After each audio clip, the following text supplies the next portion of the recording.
राज्यासाठी पुढचे 24 तास अतिशय महत्त्वाचे. हवामान खात्याकडून महाराष्ट्रात रेड अलर्ट जारी. मुंबई, नाशिक, पालघरसह काही भागात पावसाचा रेड अलर्ट. मराठवाड्यातील अतिवृष्टीचा मुख्यमंत्र्यांनी घेतला आढावा. नुकसानग्रस्तांच्या मदतीबाबत मुख्यमंत्र्यांकडून अधिकाऱ्यांना सूचना. प्रत्यक्ष फील्डवर राहून काम करण्याचे दिले आदेश.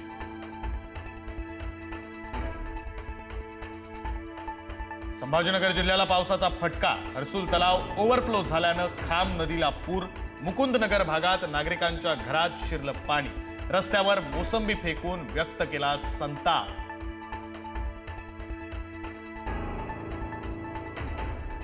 जालन्याच्या भोकरदनमध्ये रात्री मुसळधार पाऊस. दुकानांमध्ये पाणी शिरल्यानं व्यापाऱ्यांचं नुकसान. अनेक ठिकाणी पिकांचं नुकसान. शेतकरी चिंतेत तर पुराच्या पाण्यातून विद्यार्थ्यांचा जीवघेणा प्रवास. मुसळधार पावसानं सोलापूर शहरालगत वाहणारी आदिला नदी प्रवाहित. नदी शेजारील घरांमध्ये शिरलं पाणी. तर सीना नदीला आलेल्या पुरामुळे महामार्गावरील सर्व्हिस रोड गेला वाहून. अक्कलकोटमधील नदी नाले ओसंडून.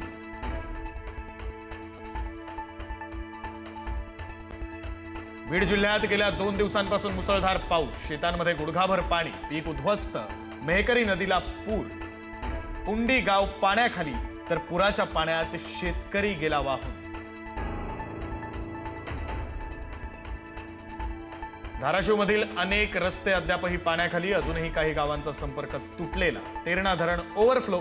नदीकाठच्या नागरिकांना सुरक्षित स्थळी हलवलं. तर भूम तालुक्यात नुकसानाला कंटाळून शेतकऱ्याची आत्महत्या.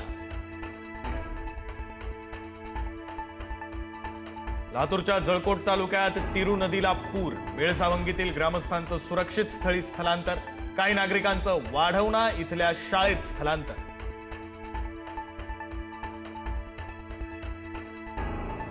शिर्डीतील साकुरीच्या श्रीखंडे ओढ्याला पूर. अहिल्यानगर शिर्डी वाहतूक विस्कळीत. पुराच्या पाण्यात 2 जण वाहून गेले.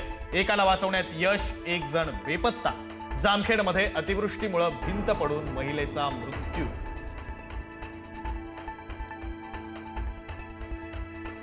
पंढरपूरच्या भीमा नदीला पूर. 4 महिन्यात 7व्यांदा वाढली भीमा नदीची पाणी पातळी. नदीकाठावरील मंदिरं पाण्याखाली. अतिवृष्टीमुळे शेतकरी हवालदिल. आत्महत्येचा प्रयत्न.